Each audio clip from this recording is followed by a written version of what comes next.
everyone. Welcome back to Facts on the Ground, to a new series that we are starting today called Facts Remain.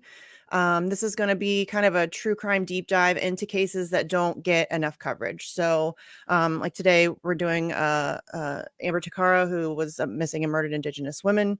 We're going to do members of the LGBT community, just any case that isn't getting talked about enough. We're going to do those cases. So we did start, this case is actually in like the true crime world, like it's fairly well known.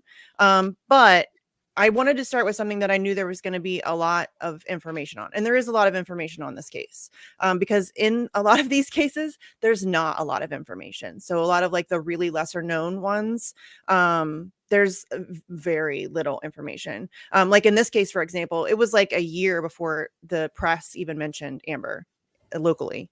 And this is one of the more well-known ones. So yeah, we're gonna if you guys have any cases that you want to recommend or suggest to us, I'm down for that, because obviously I can't know all of them. I'm kind of a nerd about it, but it's not possible to know them all. So yeah, send us cases. I'm excited about it. So today, like I said, we're going to start with Amber Tucaro, who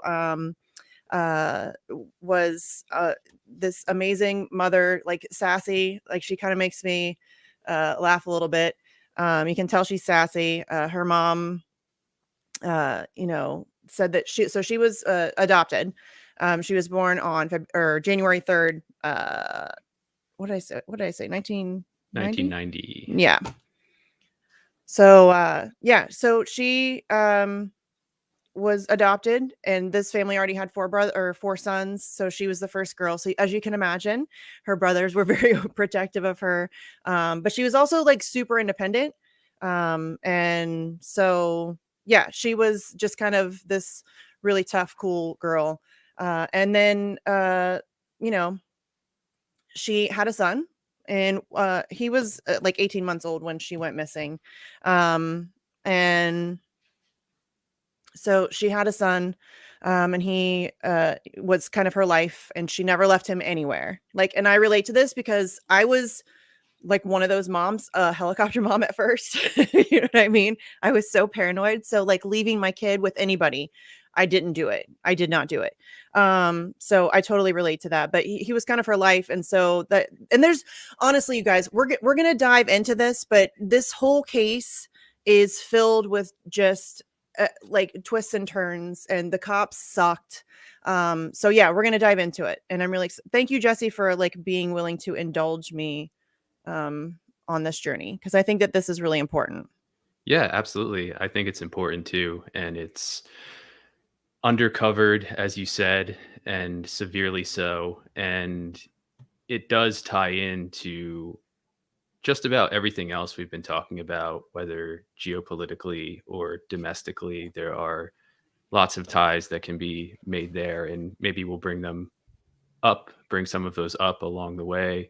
But just one I'll point out at the beginning here, especially with regard to missing and murdered Indigenous women, is that these cases show a historical, ongoing, complete disregard for not just the lives of these women, but for Indigenous communities. And what we see with these cases is not a legacy of colonialism or imperialism. What we see is colonialism and imperialism in its current form, in its modern form. And yes, any of us who consider ourselves anti-imperialists, who consider ourselves fighting for justice of any sort, need to pay attention to these stories and educate ourselves on them, and push back against the narratives, or in some cases non-narratives, that have been put out there. Yes. And I mean, I don't like doing statistics because, statistics are not always reliable, but even just if you look at the statistics, Indigenous women and girls are murdered at a 10 times higher rate than all other ethnicities. It's a third leading cause of death. More than 4 out of 5 Indigenous women have experienced violence. And I watched when we've done a couple shows on missing and murdered Indigenous women, which I mean, not to like pat ourselves on the back too much. I would recommend you go watch because they are both filled with information. So but yeah, I mean, this is stuff that we've looked at it before. This is kind of what inspired us doing, these stories. So it's a lot. It is a lot. There's a lot going on here. So it's not just Amber. I mean, her story is one of many. And we just want to be able to try to tell some of those stories, I guess. We're going to try to anyway. And listen, we're not professional true crime podcasters. We're not cops. We're not detectives. We're just going to do our best to tell these stories. It's probably going to be weird and awkward because that's what I do. But we're going to get through it. That's We're all. essentially trying to have conversations about these cases and bring more attention to them, even if they've already had a substantial amount of attention devoted to them. And yeah, we're not professionals, but having these conversations in and of themselves is important. And hopefully others will derive value from them Yeah. and be compelled to look into some of these cases further, and also the colonialist imperialist history that underpins a lot of these cases, including those of murdered LGBTQ Yes. plus individuals, because that's another manifestation of the missing and murdered Indigenous women um, And there's a epidemic. lot of Black girls missing, and you know what I mean? Like it is that's what it is. And we just saw it with Gabby Petito, the missing white woman syndrome. You know what I mean? A pretty young blonde hair, blue eyed white girl goes missing, and everybody loses their minds, right? And I get it. Like I get, I guess I get that phenomenon is like, I guess what I'm saying. But it's gross and wrong. And so I think every case should get attention, and what I mean? I know that it's hard. A lot of people go missing. It's hard to be able to give all of them, equal coverage. I mean, maybe locally, but there's just a lot. So, I really want to tell some of the stories that aren't getting the kind of coverage that somebody like Gabby Petito or, the Watts case. Jesus Christ, people are still making videos about Chris Watts. I mean, Jesus. Oh, still. It's crazy. Okay, so let's jump into Amber though. Let's talk a little bit about who Amber was. So, like I said, she was born in 1990, January 3rd, and she was adopted. I think it was like a cousin had a baby and then uh, gave to who ended up being her mother and father. So her mom's name was Vivian, but she went by Tootsie, which I love. And Andrew. I think her dad's name was Andrew. Like I said, she had 4 brothers, so they were really excited to have like a little girl around, and she was immediately like one of her brothers said that she was coddled. You know what I mean? I mean, I can imagine being like the only girl with 4 older brothers, that's kind of the experience you get. But she was like the apple of her mother's eye. Her mom really wanted a little girl, so it was, they had like a special bond or whatever. And yeah, she was kind of feisty. She had her baby, and then she was trying to get on her feet. And there was this like local place where you could go, mostly single mothers or whatever, and you could like get resources for jobs and how to budget and all of that stuff. And it was like a safe place to stay. So she kind of bounced in and out of there, in between that and like living with her mom. And then there is where she met this person who's a big part of this story called Evangeline. And so they met, and then a couple weeks later, they decided that they were going to go on like a little, I don't know, girls trip or whatever. But she was also going to take her son Jacob. Um, And we should say that this is in Alberta, the province of Alberta yes, in Canada. And that Amber was, let me just bring it up here. she was Mikisew Cree. Okay. And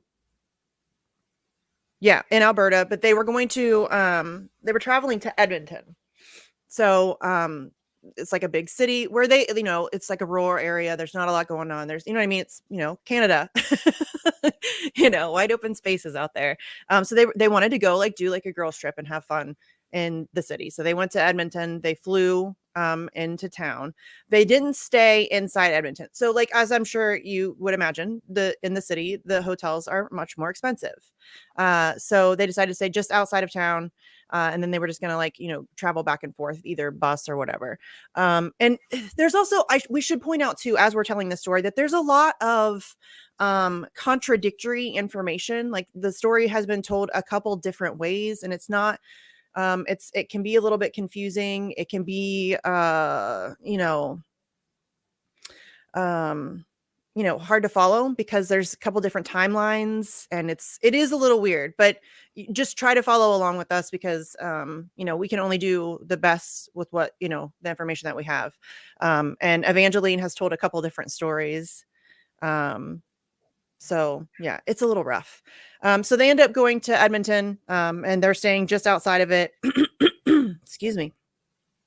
And the plan was that they were supposed to go, um and this is where the story kind of diverges. They were supposed to go, they were going to stay the night in the hotel, and then wake up and go to Edmonton the next day. But then there's also another story where they got to their hotel and then they went to Edmonton, then came back, and then they were going to go again, and then that's when Amber went missing. So there's two different kind of stories here.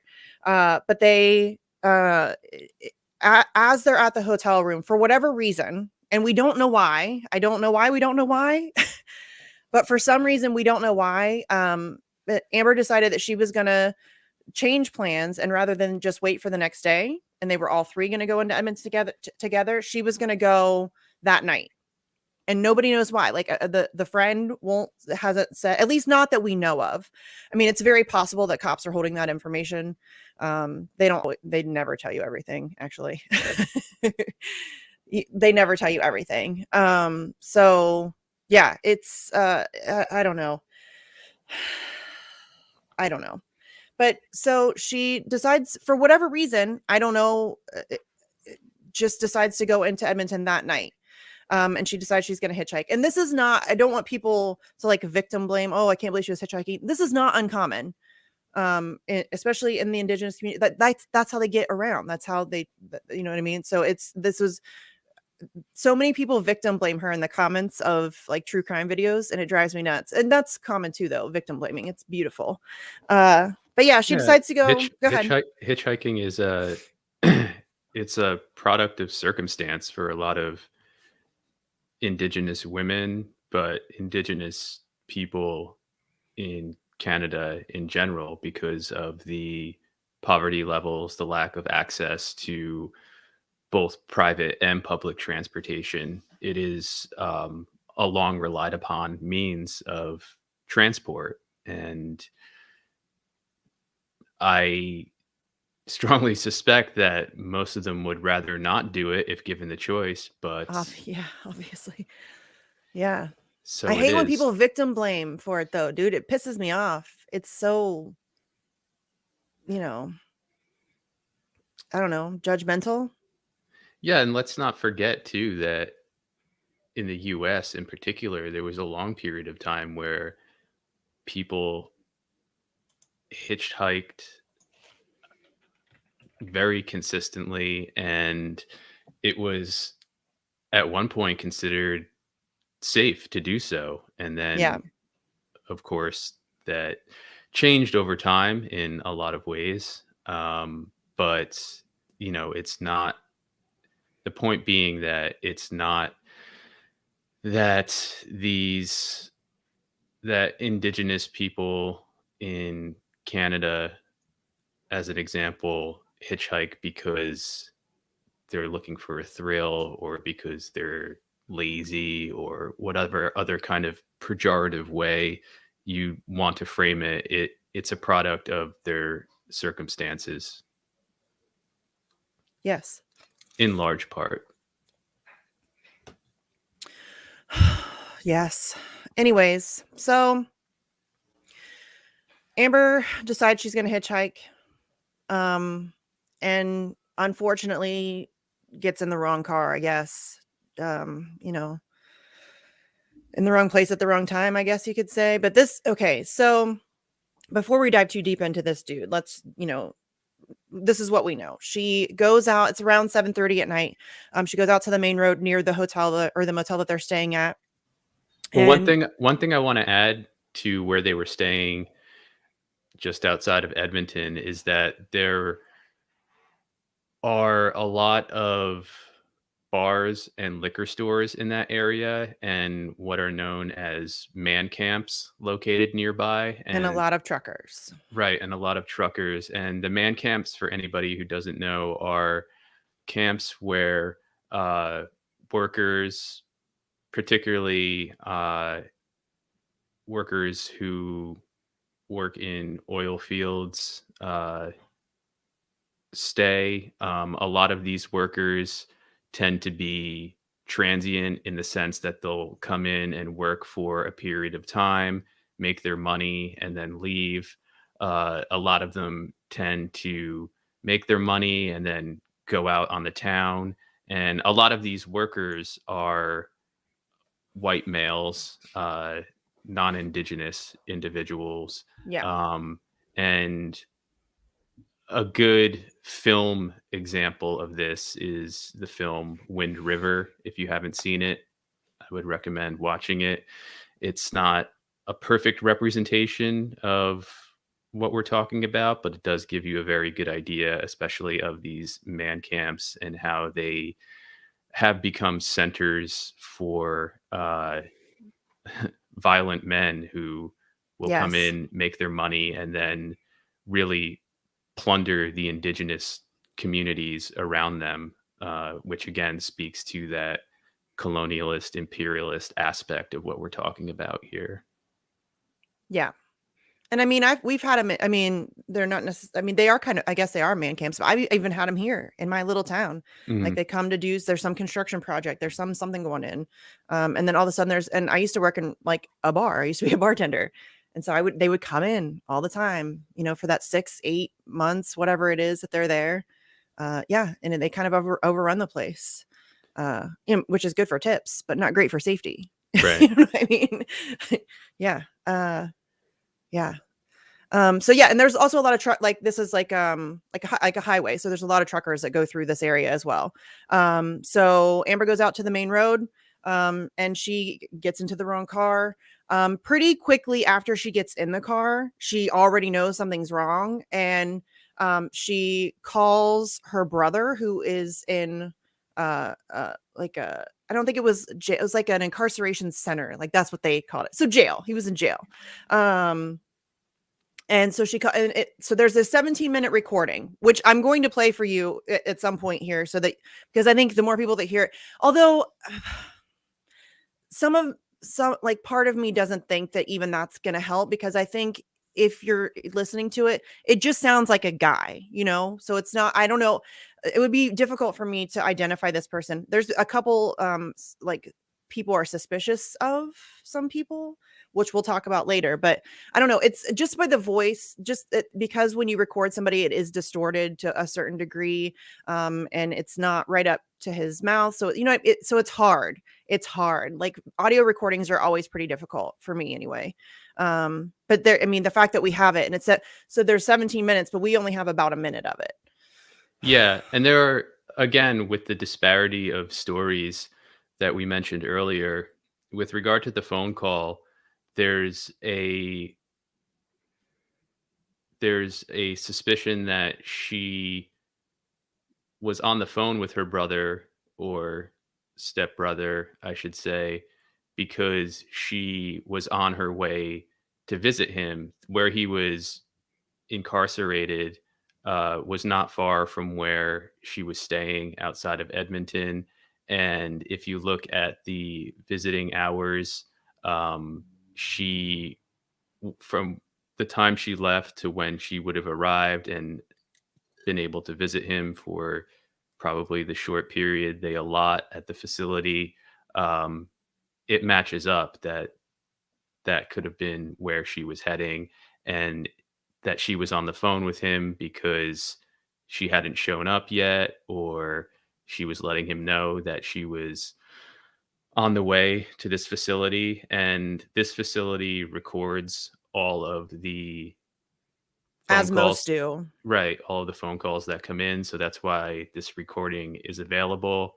And then there is another version that suspects that she knew she was in trouble at some point once she was in the vehicle that she'd gotten into, and that she called her brother knowing that it would be Yeah. recorded and that there would be a record of her situation and perhaps of her whereabouts during the call. So that is one of many aspects of this case that's still undetermined, Yep. but those are two theories that have been And her posited. mom gave an interview where she said that she had given Amber instruction that if you find yourself in a situation, whether you're in a taxi or whatever it is, if you're in a vehicle and you feel unsafe, to use your phone, call somebody. Even if you have to fake it, that person will think you're on the phone with somebody. Like, it's good advice.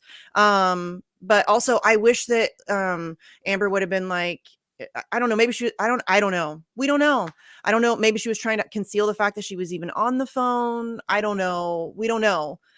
We just know that there's a recording of her on the phone, and I wish she would have, like, given some identifying markers to this guy. If she knew his name, say his name, what kind of car is she in, what color is it. That would have been really awesome information. you know Yeah. so I don't know if she called or if he called. We don't know really, but she ended up being on the phone with her brother, which was a recorded phone call, which, as we talk about this case, there's a lot of just absolute failure on law enforcement's part. And one of the things is that they had this recording for a very long time before they finally reviewed it and made it part of the case. And that's kind of, we're gonna, as we talk about this a little bit more, there's so many places where law enforcement drops the ball in this case. But anyways, Amber is in the car. She, for whatever reason, she's on the phone. And so there's a 17-minute recording, where she's talking about where are we going, all of the stuff. You can hear a male in the background. But that's the last contact that anybody has with Amber. And she's missing. What happens is, so here's another part where the story diverges. So apparently her mom had stopped, like, they were in constant contact, texting all the time, calling each other, like almost constant contact. So when Amber stopped returning her texts, her mom first called Amber didn't answer, so then called this Evangeline, this friend that she had been on this trip with. And the friend apparently tells her that Amber and Jacob are sleeping at the motel. That's not true. Amber hitchhiked to Edmonton. Like, she'd already left at this point in the timeline. So it's kind of weird that she would tell her that. But then the next morning, she then texted Tootsie, which is Amber's mom, and says, "Are you See, Jacob?"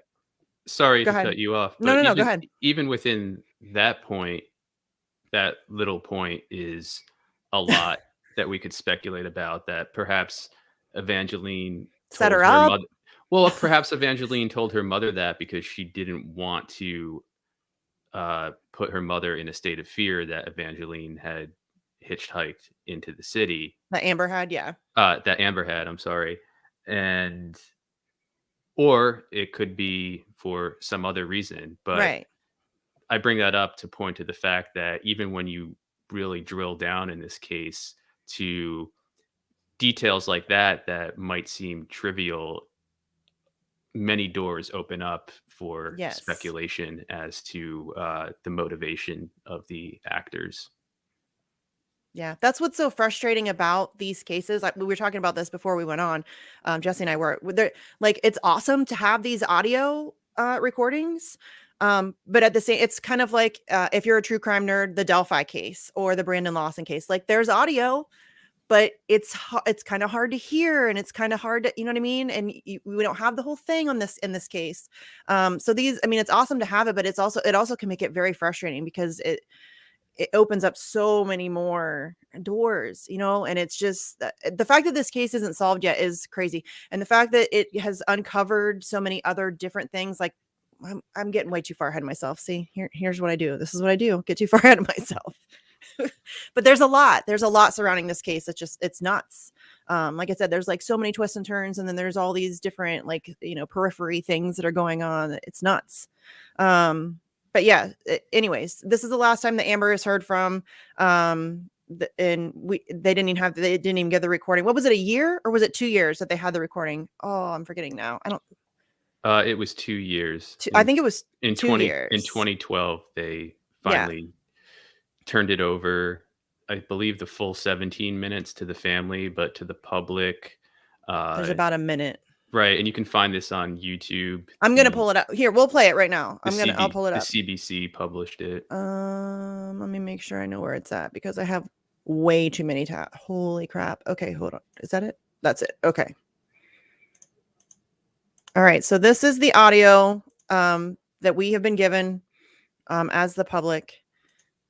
That Amber Tuccaro managed to record in the car with whomever she hitchhiked with. So, okay. Here we go. Where are we by? We're just heading south of Beaumont, or north of Beaumont. We're heading north of Beaumont. Yo, where are we going? No, this is a... Are you fucking kidding me? You better not take me anywhere I don't want to go. I want to go into the city. Jeez. Yo, we're not going in the city, are we? No, we're not. Yes. Then where the fuck are these roads going to? 50th Street. 50th Street. Are you sure? Absolutely. Yo, where are we going? 50th Street. 50th Street? 50th Street. East, right? East. Over town. Bravo.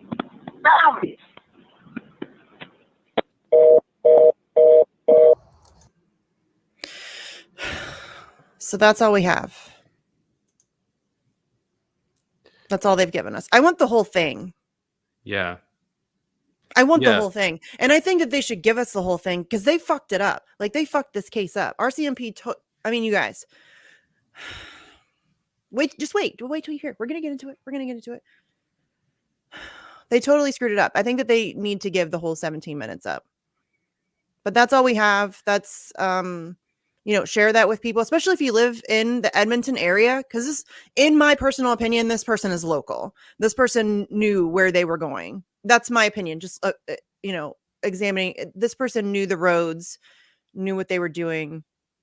And there have been people who live in the area who have particularly homed in on when the male says absolutely, and they can tell by the accent, particularly when he says that he is a local.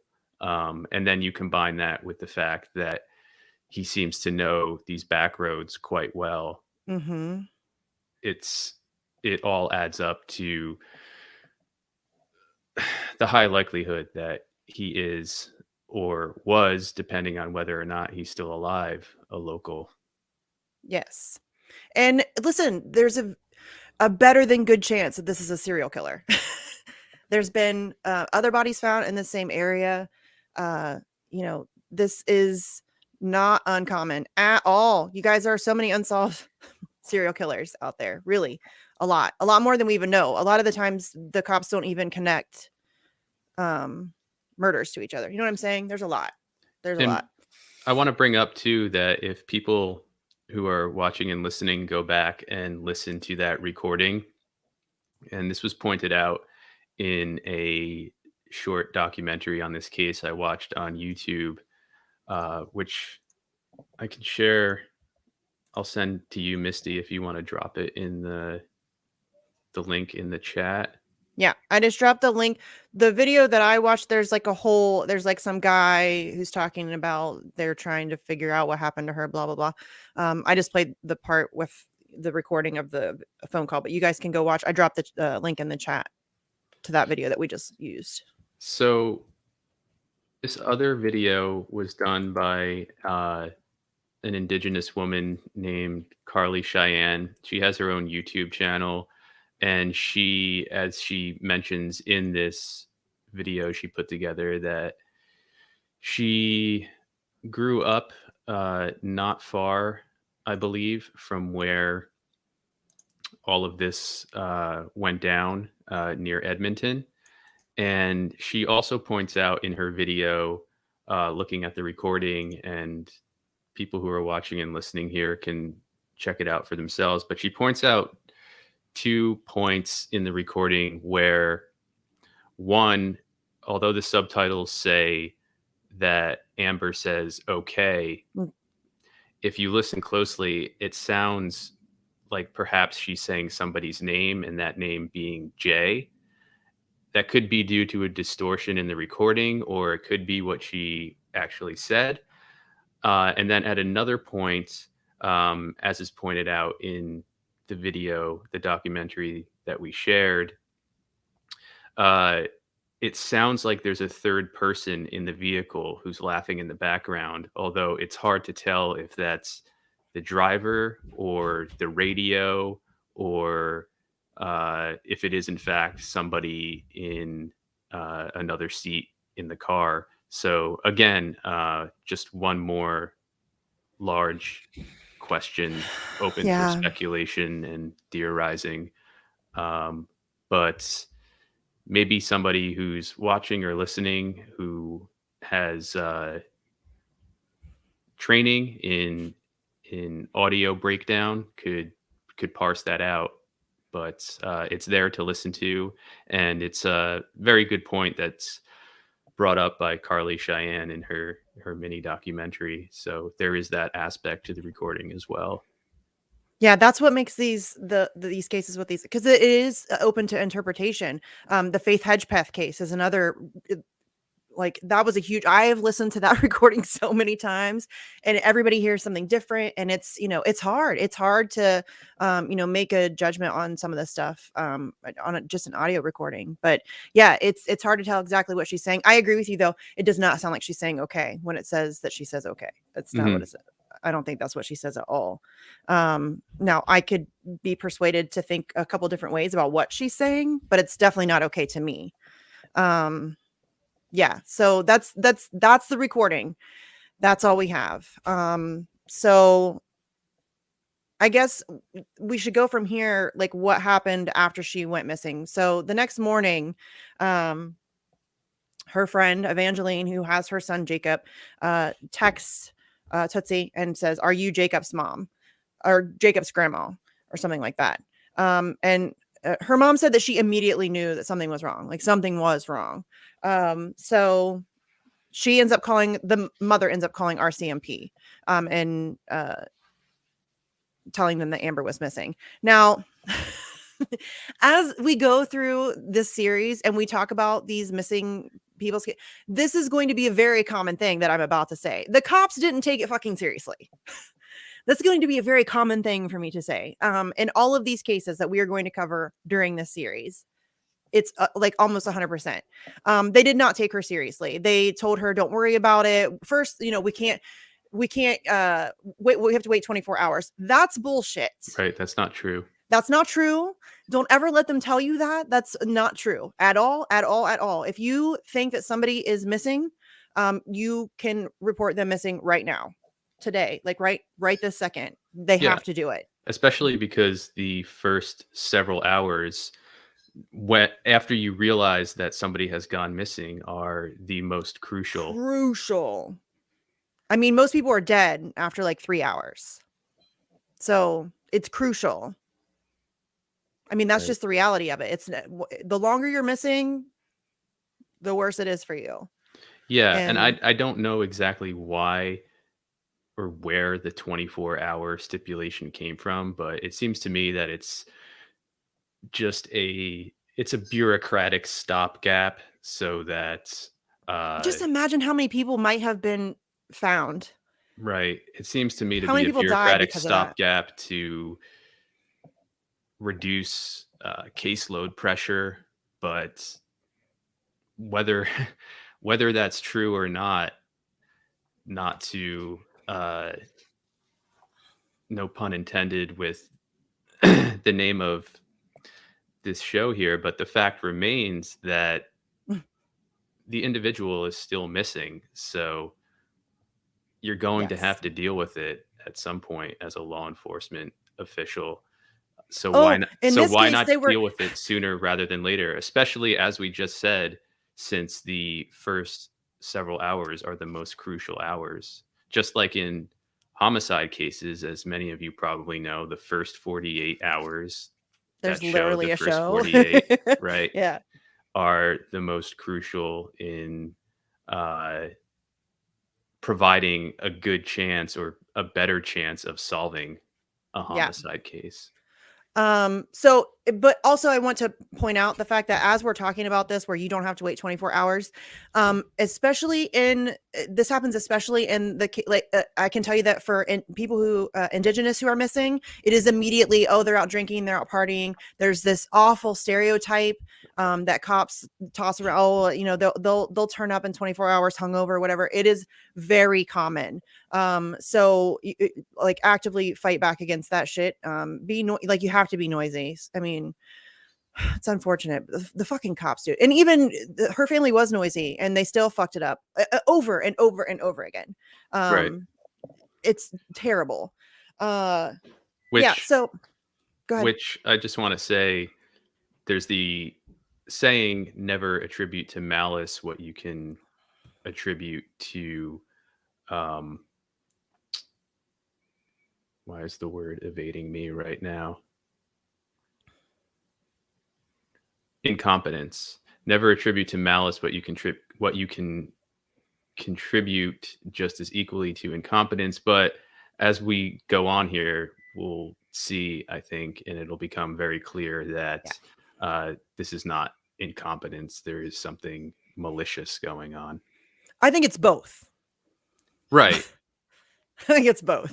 Right. But I think, yes, you're right. There is a much more malicious intent behind it than I think a lot of people. We're going to get a lot of shit for saying that, but that's real talk. I mean, I just think it's very obvious if you just look at statistics. I mean, again, I don't really like statistics, but you can't deny the obvious that these cases are treated with disregard. Like they don't care. They don't care. They don't care. And then if you add on to it that you're also a sex worker or something, if you're an indigenous sex worker, forget it. They're not going to try to solve your murder at all.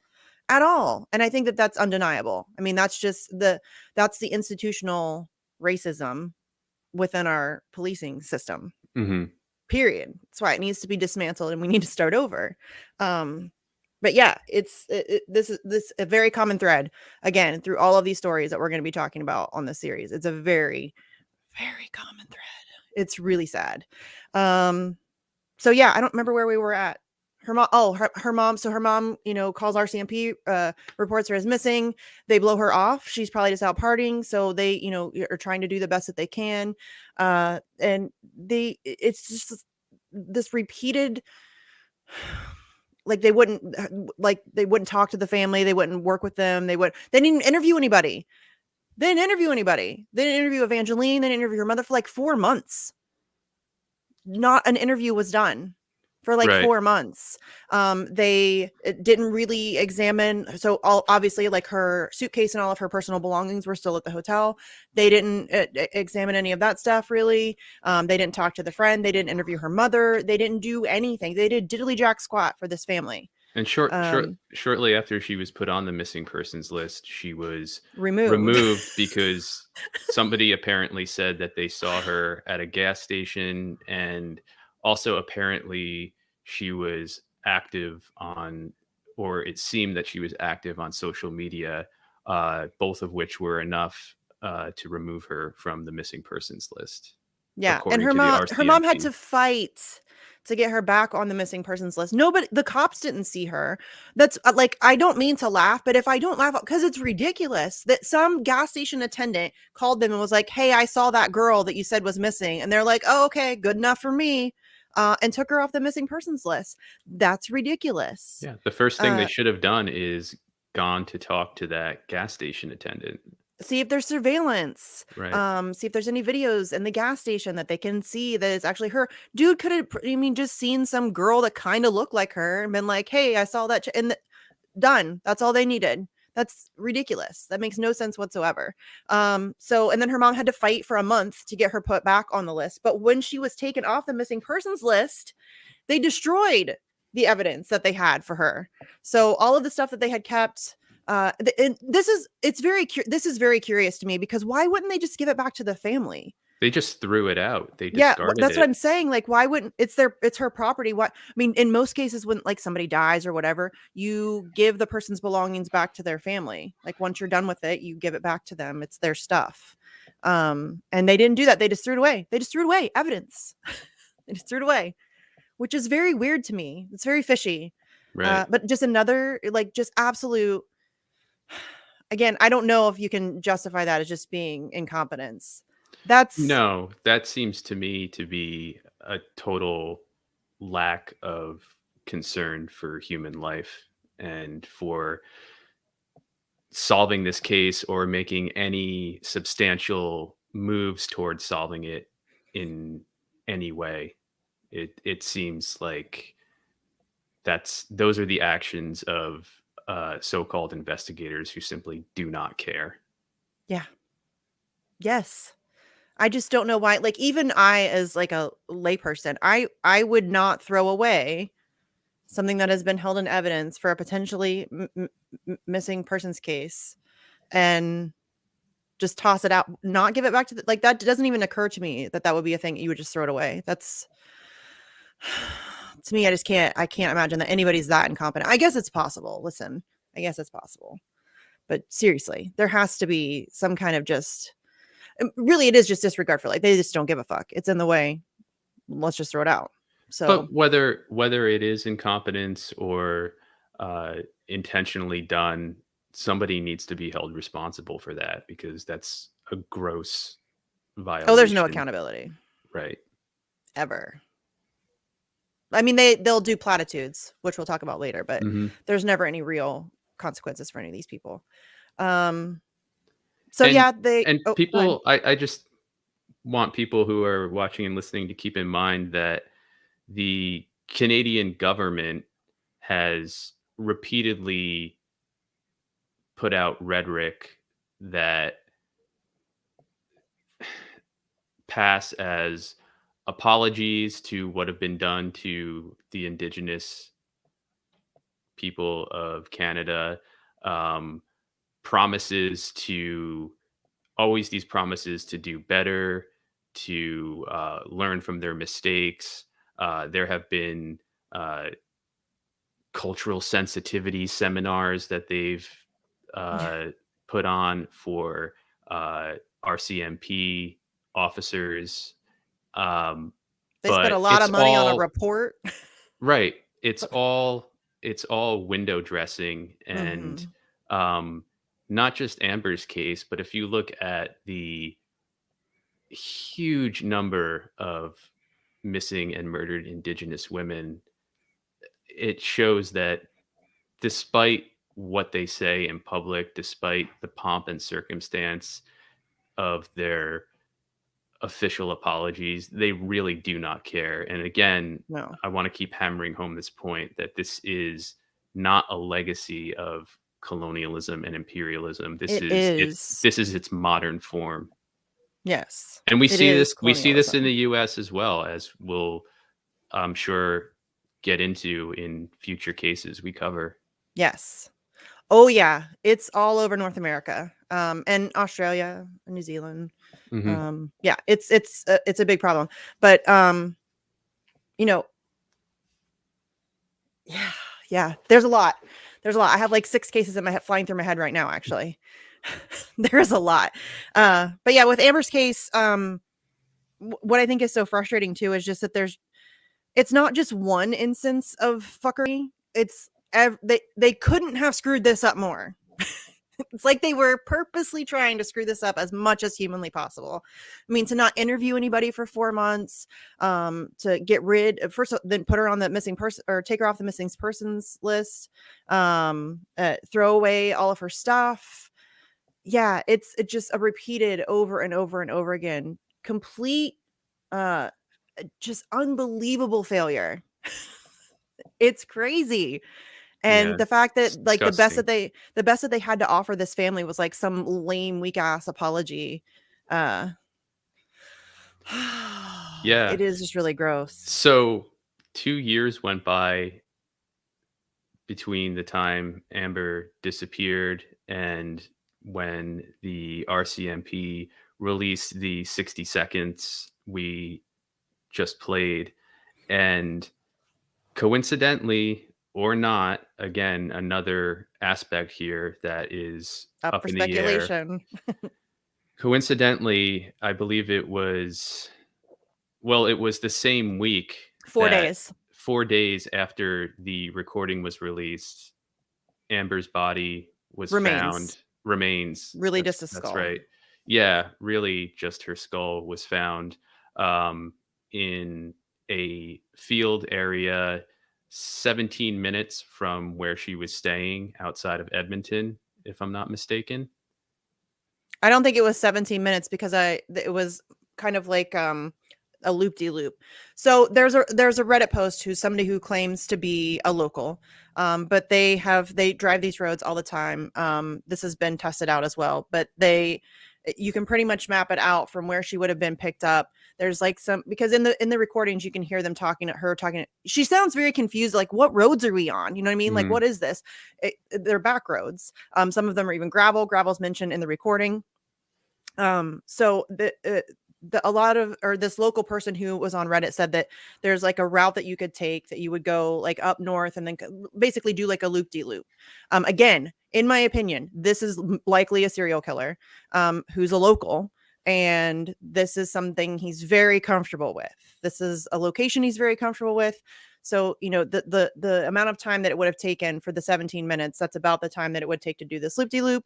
And yeah, I mean, it's, uh, you know, the one road, the local said that it is a gravel road, because I think that that's what she was confused about. She thought she was going into a city, and here this dude's on like these back side roads, and that's I think what immediately tipped her off that she was in trouble.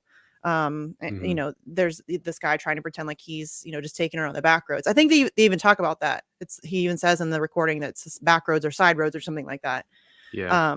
So I don't know though. I don't know. That's a Reddit post. I don't know how much stock you can put into it. Um, But but I mean, it does. that's another point that we should bring up too, is that not necessarily that we have to rely on Reddit posts or other similar information, but in a lot of aspects of this case, it's the best we have to go on because the RCMP have done just such a Fuck dismal all. job. Yeah. Yeah, there's nothing we can get really from official sources outside of the recording and what's been told to the family by the RCMP. So it's really been up to independent investigators and other independent interested parties who've You know, most of shared the time information. I'll trust a Reddit post more than I will the cops. You know what I mean? Like, especially listen, the true crime uh community, I guess, they're very serious about this. Like, these are legit, incredibly intelligent people. I'm not into it that deep. But these are incredibly intelligent people who like really focus on this, and they're very good. I mean, it's like Michelle McNamara. She's a true crime junkie. She helped solve the Golden State Killer. So, I Yeah, mean, and I'll just say from a personal perspective, I have a degree in criminal justice. I have a bachelor's in criminal justice, and that's at this point even more than what most police officers have yeah. on their CV before they become cops. They have like And 4 hours of training and a pat on the back. and a lot of what I studied had to do with international law and psychology and a bit of forensics, but I can tell you just from having studied 4 years of that, that you don't need that education to um, be a good investigator when it comes to true crimes. To be a good independent investigator, it doesn't require you to have a degree. It doesn't require you to uh, have anything other than tenacity, good intuition, the ability to um, look at information objectively and carefully. So the excuse or the brush off we always hear that it should be left to the law enforcement professionals is just nonsense Yeah, because because they do a terrible job, you guys. Really. Go look at their solve rates. You know what I mean? It's not good. It's not great. And I mean, seriously, the internet, the interwebs have solved some crimes. You know what I'm saying? You don't have to be educated. You don't have to you don't have to have a degree. You don't have to have any right. of that stuff. You really do not. All you have to do is it's just attention to detail, and I don't know. Yeah, and It not to get off topic, but the same goes for those of us who've been looking into the COVID-19 madness. You don't have to be a doctor to figure out what the hell is really going on. But that's another conversation. But all of it speaking to the bigger point that you don't need to be some sort of certified professional No. to have a legitimate voice or Same thing take with activism. Can we point out that too? Because you right, don't have to be certified for that either. You don't have to be right, certified. I promise. You don't need a certificate. I right, promise. You can just go do it right. because it's the same thing. So That's we like a should gatekeeping. That's some gatekeeping bullshit, is what that yeah, we should is. never let credentials or lack thereof hold us back because it's about our intellect, it's about our intuition, it's about our ability to observe, to engage with information in a measured, uh, independent, critical way. That's what matters Yes. most. And you don't need a degree to tell you how to do that. Yeah. And seriously, I think anybody could do a better job than the RCMP did on this case. Any one of you, because they totally screwed this up. Yeah. So the recording comes out. Amber's remains are found. And it has been a whole lot of And um, we should say that where her remains were found, the remains of 3 other women were found as yeah. well. I 2 of touched on that whom briefly, but yeah. okay, sorry. 2 There's of actually whom I think there were was in actually 4 others in the area. I think all 4 of them were sex workers. Amber was the only one that wasn't, and I think Amber and 3 of the others were indigenous and 1 of the others was not. But I think right, there's 5 total in that area. That's what I'm saying. I think this is a serial to me it seems pretty obvious that there's a serial killer in that area, or was. I don't know if right. that person is still operating there or if they're still alive, but um And Amber was identified only by her dental records. yeah. There was no I mean, it was DNA 2 testing. years. Right, but there was no DNA testing done, although the family has requested it, and to my knowledge, so far, still hasn't had that request granted. So they even questioned themselves whether it was in fact Amber who was found, given that it was such a quick and low level assessment that was done to determine that it was in fact her remains found there. But that's what we have to go on. So we have to operate under the assumption that it was her Yeah. found there. And I mean, again, just a skull. Like the rest of her remains still have not been found. Which is another thing to think about. You know what I mean? And more to speculate on why and where is the rest. Do you know what I mean? Like Hmm. it's a very strange thing to me that just the skull, and it was found, just so everybody's aware, in a field by horseback, people on horseback.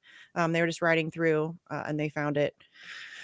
And so I want to talk about, okay, I'm going to do this carefully because this person has been cleared allegedly of any wrongdoing in Amber's case, right? So I'm not trying to. Will you stop? Sorry, I have a cat clawing my leg. I'm not trying to accuse this person of anything in Amber's case. Not. But we should talk about this person because he's a creep. This was somebody who 3 of the women, we talked briefly earlier that 3 women came forward after the recording was released and said that they recognized the person who was in that recording. They had no doubt in their minds whatsoever. And these are 3 women who came in independently. They didn't come in together. They all came in separately and gave the same name. So this person has since been cleared, apparently, by the RCMP, but I mean, they haven't done a great job so far, so I don't necessarily know that I care that they've cleared him. So this guy is a guy named Pat Carson. He is somebody who lives in that area. He has a horse farm on a horse ranch on that area, around that area. And he is an absolute creep. And that's not just me saying it. There's a whole ass website dedicated to this creep. And the only reason I'm bringing this up, other than the fact that I wouldn't be talking about him this much had he just been somebody that had been mentioned and then cleared. But this guy is such a creep that there's a whole website dedicated to warning others about him. So if you live in this area, share this with everybody that you know, because this guy is scary. So I'm going to drop the link to the website in the chat. So that everybody can check that out, share with anybody that you know who lives in the area. This guy's so crazy. Okay, so his name's Pat Carson. He lives in the area. So Pat Carson has a horse ranch in Onaway. Sorry, I would guys. say Onaway. I would say too. Alberta, Canada. It is constantly changing. The ranch is constantly changing names, but the last we heard was Yukon Trail Ranch, Alberta. He is a potentially violent, previously convicted sex offender luring victims to his ranch in Sandy Beach and Onaway, Alberta, Canada. His methods usually include misleading ads on Craigslist, Kijiji, and other free forums offering trades, training, room and board in exchange for volunteering. Beware. So this, okay, just go through and read a couple of these stories and you'll understand why this website exists. This is somebody who puts ads out on like Craigslist or whatever, basically looking for ranch hands, like looking for help on his ranch, right? And he offers free room and board if you come and you work on the ranch. He has a thing, I think is safe to say, for Japanese women in particular. And he has a website also in Japanese with these same ads. So he is a real bona fide creep. He is very pushy. He's very aggressive. He's kind of stalkerish. And yeah, he's a pedophile. He's a pedophile. He's a convicted sex offender. So this is a picture of him on one of his horses. Can you scroll up just a bit? Yeah. Right there. So I love the way that it's framed in Canada. They always have to give it a kind touch. I'm not hating on Canadians. No, I love it. Touching a young person for a sexual purpose. Well, there was also one where he assaults to, dang it, what's it called? He was convicted of like assault, like they were trying to resist and he was like, it's so Canadian. Yeah. Instead of resisting arrest, disagreement with police officers, something like that. No, this was like a woman. He was I hate that I'm self-censoring, but he was raping, and she attempted to resist, and he assaulted her to prevent her from resisting, and he got charged with some like preventing resistance or something, something very Canadian. Yeah. No, I mean, I'm not again, not hating on Canadians. Yeah, we'll see. We might come across it. So this guy has a criminal record, including previous convictions for sexual assault, procuring juvenile prostitutes. Oh, here we go. And choking to overcome resistance. Okay. So attempted strangulation. Attempted murder. Yeah. While committing a rape. Yes. Yeah. How about that? These offenses took place in the province of Alberta, which is this area. So again, if you live in Alberta, please share this information. Seriously, this guy is bad news. This individual represents a significant risk to offending against young adult females within the community. The Correctional Services Division of the Alberta Attorney General has designated Patrick Joseph Anthony Carson as a high-risk offender. So that is their words, not mine. Okay, so I don't know if we really need to read into any of these stories. They're horrific.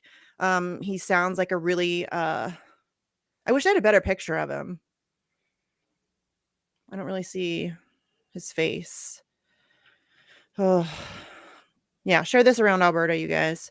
But he was somebody that those three women came forward and said that they suspected it was him on that audio recording. Again, apparently RCMP has looked into him and cleared him. I don't know if that means he had an alibi or I don't know. They haven't really said, which frustrates me as well because I think we should know. I mean, I guess it's kind of his privacy thing, but I don't know. That guy's creepy. Yeah, there should be much more information forthcoming from the RCMP about And they've been how warned exactly about this they guy numerous right. times. The extent Like, to which they looked into him and yeah, why they determined that he's not a I think suspect. like women in that area deserve to know, you know, Yeah, everybody why. deserves to know he's a Yeah. danger to Children, society. Yeah, to children. children. Yeah. That's my big thing. And People, that opens the door to speculation that perhaps he has police protection of some sort for some reason. We can't confirm that. That's just something we're theorizing on speculating. here. There's a lot of speculation going on here, guys. Right. That's okay. But That's all right. chalk that up to the RCMP's performance because if they're going to be so vague about the information they provide the public, then they leave the door open to speculation. And the public is going to speculate because the public has a right to do so to protect themselves. Yes. Yes. I mean, especially considering that they're not going to protect you. I mean, again, 5 bodies found in the same area and they have nothing. Nobody's been held accountable. There's no, you know what I mean? That's when you should be worried. That's not good. If your cops can't solve 5 murders, that's not good. That's not a good time. Okay, so I'm trying to think if there's anything else that we need to make sure we get in here. Just so you guys know, the format for this, like we're going to have to figure out how to best tell these stories. It's going to, you know what I mean, getting our legs under us. That's another reason why I wanted to pick, better known cases. So we don't have to worry so much about deep research as we're trying to figure things out. Because again, I'm not kidding. Most of the cases I want to cover, there's very little information about. Like it's really hard to find anything, even like court documentation or, police reports or anything. It's really hard to find anything. Well, before we get into the RCMP's quote unquote official apology, there's something I want to bring up. I'll drop the link to you, Misty, and you should be able to share it. I don't know. For some reason, it doesn't work on my end when I try to. But there is suspicion that an investigator, a police investigator, or a police officer may be involved with what happened to Amber. And this is not something that is too far-fetched. If you might be familiar with Starlight Tours, this happened to probably one of the most well-known cases of a Starlight Tour is Neil Stonechild. You can see that this piece is from November 2020, and it's marking 30 years since Neil Stonechild's death. This was in Saskatoon in Saskatchewan. And what happened with Neil Stonechild is that he was picked up by a police officer, driven to the edge of town in below freezing conditions, and left there to find his own way home. He died of hypothermia. He froze to death. But this is by no means the only case of this happening. So since Amber was found, or her remains were found, it doesn't seem like she was a victim of a Starlight Tour, but that doesn't rule out the possibility that a police officer or a law enforcement official may have been involved, especially given the history of Starlight Tours and law enforcement's affinity for driving indigenous people out of town and leaving them to die. we can't put it past them that somebody involved with their community would be capable of murdering Well, indigenous and if they'll women. do it through a Starlight tour, they'll do it in other ways too. I mean, it's very possible that Amber was picked up for a different reason entirely, and was sexually assaulted and then murdered. And I mean, there's so much left open in this case, and that happens a lot too. Indigenous women are often picked up by cops and sexually assaulted. Happens a lot. There's lots and lots of stories of this happening. And So I mean, just speaking to Neil Stonechild, if you can just share that link. This is a really good book on his case, for anybody who's interested in learning more, not just about his case, but the history of these Starlight tours as a form. forgive the Amazon link, fams. Yeah, don't buy it from Amazon if you can help it, but just for I feel dirty sharing. Hold on. What's the title of it? Starlight Tour. I'm gonna see if I can find a better link for it. That's not. I feel dirty even sharing an Amazon link. Okay, I just shared it because it's they have the image and description right there. Yeah.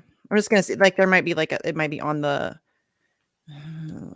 Penguin Random House. I guess they're all shitty, aren't they? Yeah. Really? I mean, unless I can find, and that would take effort to find like a local, like, hole in the wall bookstore. All right, I'll just share the Amazon link. Christ on a cracker. I hate Amazon. Fuck Jeff Bezos. Everybody knows Amazon sucks. I know. It really does feel dirty. They know we're coming from a good place with sharing this information. Yeah. But seriously, go like find the book somewhere else if you can, please. Yeah, but I mean, this is not. I mean, there's lots of different things that could have happened to Amber. I mean, she could have been picked up by a trucker. She could have. I mean, it could have been like they attempted to traffic her, and she fought back. And it's we don't really know. We don't have a cause of death. Only partial remains were found, and it was obviously decomposed to the point where establishing cause of death is impossible. So there's a lot of unanswered questions, about who, what, when, where, why, all of those things in Amber's case. That's what sucks about this is, we feel like we're this close because we have this amazing audio, right? Like, that should really be helpful. And yet it still seems like we're so far away from, getting justice for her family, like her mom. It just makes me sad. All these things just really make me sad. And her brothers, and yeah, it sucks. and to the point that this is still ongoing, if you can just leave the screen where it is real quick, I just want to read. To mark the occasion, the Indigenous Joint Action Coalition, IJAC, is holding a vigil to highlight what has changed for Indigenous people in Canada since then, but especially what hasn't. Quote, I know the Saskatoon Police Service have talked about making strides in reconciliation towards something different, but the reality is Indigenous people still face a lot of these same issues today, unquote, Erica Violet Lee, a spokesperson, said. And again, just to reemphasize that point that this is ongoing. Right. And today. This was in 2020, so not too long ago. Less than 2 years ago. Yeah. And Amber was just murdered in 2010. And again, you guys, I don't even know where to start with the stories because there are so many. So many. It's not just Amber, and it's not like a in the past thing. This is very much ongoing. And there's a lot of different causes and reasons for it, but the fact that it's continues and nobody seems to give a shit is really the depressing part. I mean, that's not fair. They pretend to give a shit. Like I said, the Canadian government spent an ass ton of money to do this focus group and come up with this report, but not jack shit has really been done to make any of the circumstances responsible for the situation in which we find ourselves in. There's no action. Do you know what I mean? It's politics as usual. It's rhetoric, platitudes, promises. And that was especially evident when I believe it was 2017, when the RCMP in Alberta finally came around and offered a public official apology for their complete lack of investigation. And Amber's family, well, her mother and one of her stepbrothers was there. Let's just call him her brother. Brother. He was there, and they sat with two law enforcement officials. One of them who was very high up. I forget his position, but he issued the formal apology, and then it was the family's turn to speak. And as they started to speak, these two law enforcement individuals literally got up and left, saying that they had other business to attend to, which right there shows you the complete lack of care or compassion for Lack of respect. just That's so disrespectful. lack of any decency all around. Yes. And because of that, the family, rightfully so, rejected the apology. And Yeah. Fuck I that appl- apology. I That's not an apology. applaud them for doing so. No, that's Yeah. not an apology at all. That is No. A slap in the face. going through bureaucratic motions to give the patina of caring about these cultures which have been brutalized for centuries upon centuries. Yes. I mean, I'm Amber's life is worth more than platitudes. You know what I mean? Her son is growing up without his mother. And you got platitudes? I mean, that's offensive beyond measure. And it's not like there couldn't be things done to help remedy. I'm not saying we can do it overnight but it's very obvious the things that need to be done. These communities are decimated by poverty, completely destroyed by poverty. And that's intentional. It's by design. Like Jesse said, this is colonialism. This, you know what I mean? It's happening in real time. We're living in it. And these completely decimated. And if we improve the material conditions in those communities, they would be less likely to be victims of crime. Right. Obviously. Where's the Build Back Better for the indigenous Right? communities? In Canada as well as in the US, because Trudeau has been just as adamant as building back better as Biden has been. But that's for white folks. Right. Generally. We know. Yeah, not even white folks are going to get that. Yeah, no, just corporations, business owners, really. It just means business owners. Yeah, it's that's what's so offensive about all this stuff is that they throw these platitudes around and they give these, non-apology apologies, and they talk about doing things to improve, and they don't, nothing is ever done. Maybe they'll add a couple like task forces, you know what I mean? Or something so that they can give the appearance of action, but it really, that does nothing to solve any problem. Provide cultural sensitivity training. Right. Yeah. Yeah. So maybe they'll paint a sidewalk just with MMIW, like, you know what I mean? Right. Just on that note, I want to bring up this story that broke today.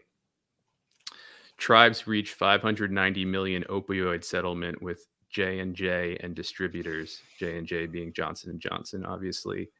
Money from the tentative deal would go toward addiction and treatment and would be overseen by Native American tribal leaders. So I haven't looked into this story yet, but it seems like there is going to be a substantial amount of money paid to victims of the opioid predators, although it remains to be seen how that money will be distributed and to whom it will actually go when they reference Native American tribal leaders. And the fact that it's tentative, doesn't necessarily bode well. Yeah. And then also, let's not forget that for Johnson & Johnson, $590 million is written into their cost of doing business. So a victory of sorts, but certainly not enough. No. I mean, that's a Band-Aid. Not even, really. Yeah. I mean, that's like a dirty Band-Aid. It's, we have to, I don't want to get preachy. I'm Well, just tired of like people it- pretending like these aren't things that happen and exist, and that it's damaging to everybody. Really, I mean, the indigenous communities are brutalized, and it's damaging to everybody. That's not a society I want to live in. Christ, you know? So I think to wrap, it would be good to say or reiterate that Amber's case is still unsolved. Uh, and there's a lot of good investigative information out there done by independent investigators that you can dig into.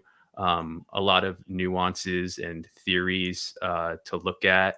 Um, None of which no off the wall ones I've encountered, but a lot of new or unique ways of looking at the evidence that is available, and it's well worth doing because you never know what you might hear in that recording that nobody else has heard, or what detail you might come upon that nobody else has quite put their finger on.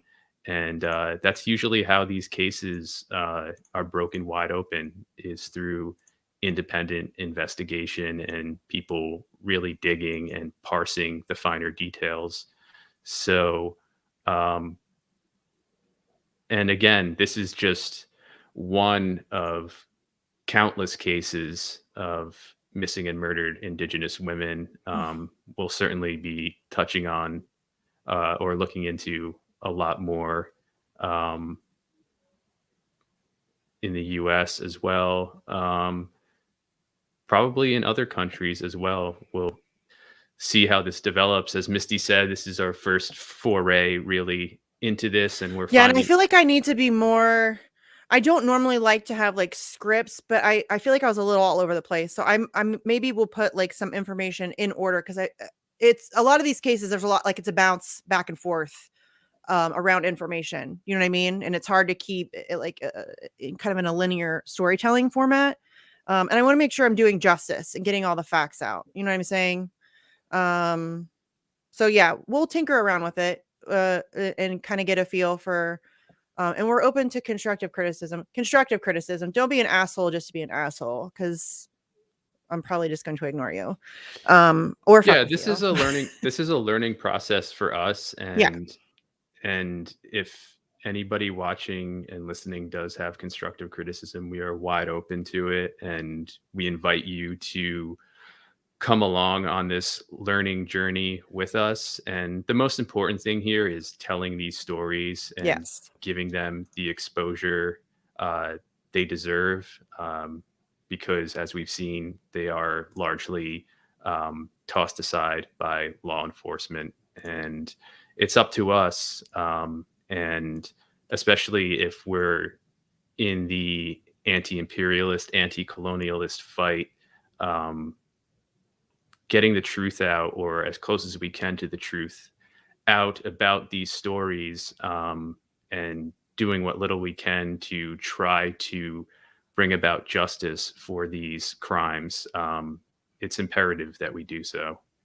Yes. And if you have any information on Amber's case, you can contact the little crime tracker number. It's 1-800-222-8477. That's in the description box as well. I'll try to, and there's a couple different resources in there. I may add some more too. Um, uh, I didn't want to overwhelm people with a whole bunch of crap in the description box though, but there's a phone number in there if you have any information, or if you recognize the voice, or if you've heard anybody talking about this, or anything. If you have any information whatsoever, you can call again 1-800-222-8477. You can go to or send an email to stolen sisters awareness@hotmail.com. There's a Facebook page for Amber, Justice for Amber Tuccaro. That's also in the description box. The link for that's in the description box. Yeah, there's And also, lots of more generally, if you want to check out somebody who's done good work on MMIW, Liza Black, who was a guest on our show a while yes. back. She does very good work. So I invite you to look into what she's done. And but there are lots of other resources out there. the book on Neil Stonechild. That was really my first exposure to not just the epidemic of MMIW, but the ongoing colonialist imperialist brutalization of indigenous communities, at least in the context of law enforcement. Um, so do check that book out if you're interested. And there is a vast library of literature about the colonialization and imperialism, both in the past and ongoing, against indigenous communities in North America. Well worth checking out. So I invite everybody to dig into that, because it really is directly linked to so much, if not all, of what we're trying to fight against and resist today. Yes, absolutely. And again, not to toot our own horns too much, but we do have the 2 videos that we've done on MMIW before. Anita Lucchese was on, and like Jesse said, Liza Black. And I mean, those were very informative, in my opinion. There was a lot of information in those. So, and not just our videos either. There's a ton of information out there. Roxanne Dunbar Ortiz has a great book, The Indigenous Peoples' History of the United States. There's tons of stuff out there. But the missing and murdered Indigenous women stuff, really, I mean, it's started to get a little bit more conversation surrounding it over the last like 5 years or so. Like I said, Canada did the whole, we're going to put together a task force or whatever they did and come up with this report. So there's been some conversation surrounding it.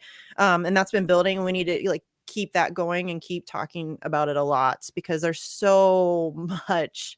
I think I don't want to label it an issue, because it's so much more than that. Yeah. But for lack of a better term, it's been an issue that has been kryptonite to a lot of activists, leftists, anti-imperialists, etc.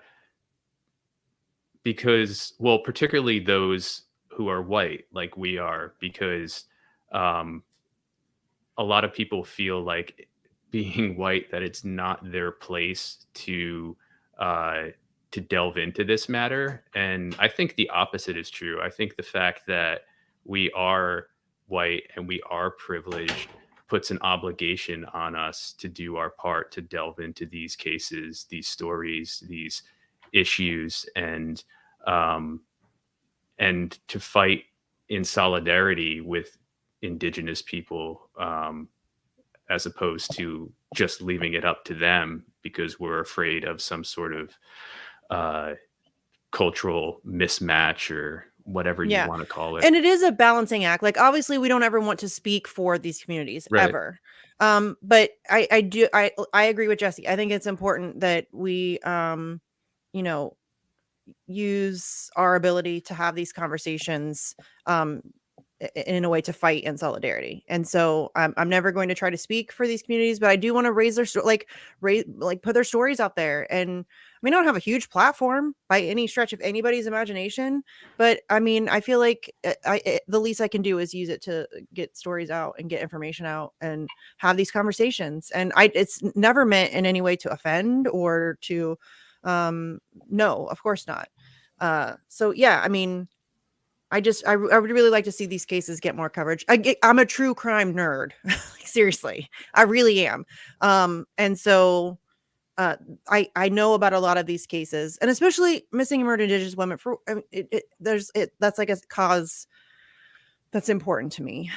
And so I know a lot of these stories, and it makes me angry that there isn't enough time and energy spent on getting answers for these families.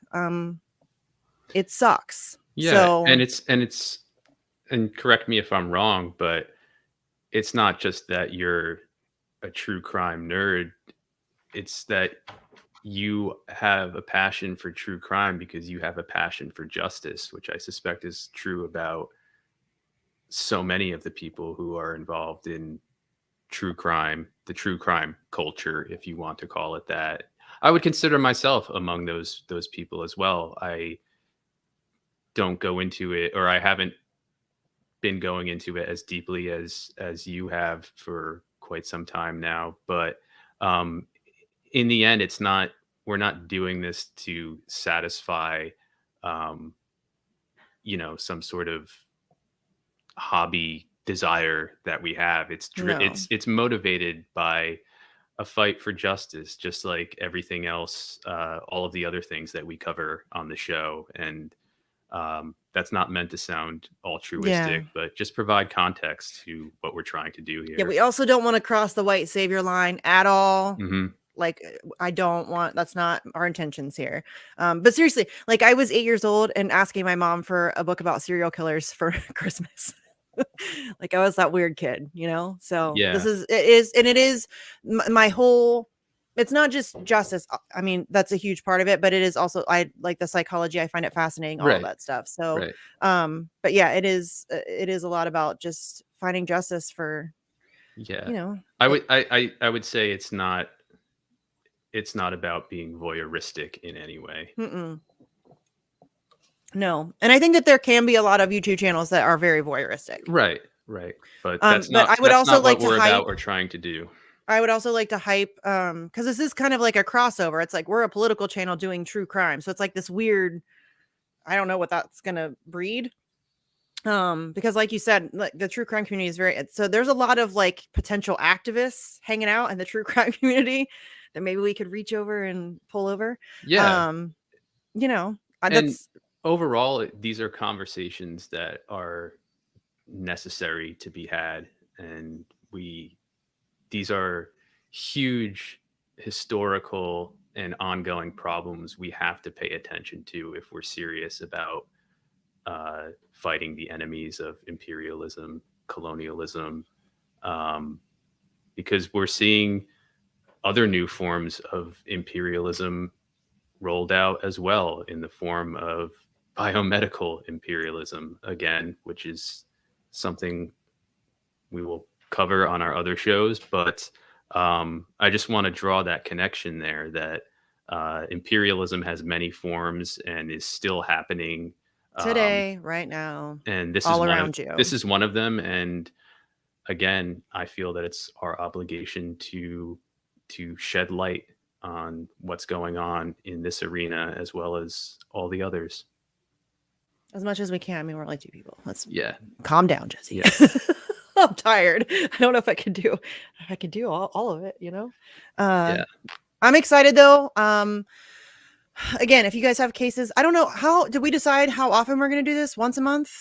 Are we going to do it weekly? Are we going to? Well, I think we can figure that out and Okay. let people know. Because again, these a lot of these it's going to take research. Like, it's going to take digging into some shit and finding out some stuff, because like I said, a lot of these cases, there's not much to be found on the interwebs about them. So we may need some time in between these if we want to really do them justice. And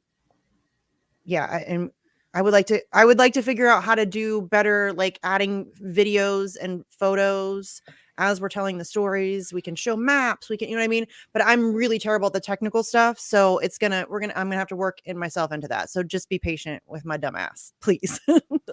We'll get there. But this was our first dip in the water, and there will be like we just keep apologizing for it. we'll be wading in further and Yes. be getting better at our presentation here. But hopefully you all found it informative. And yes, and I think do you have anything you need to hype before we go? Do you have anything coming up?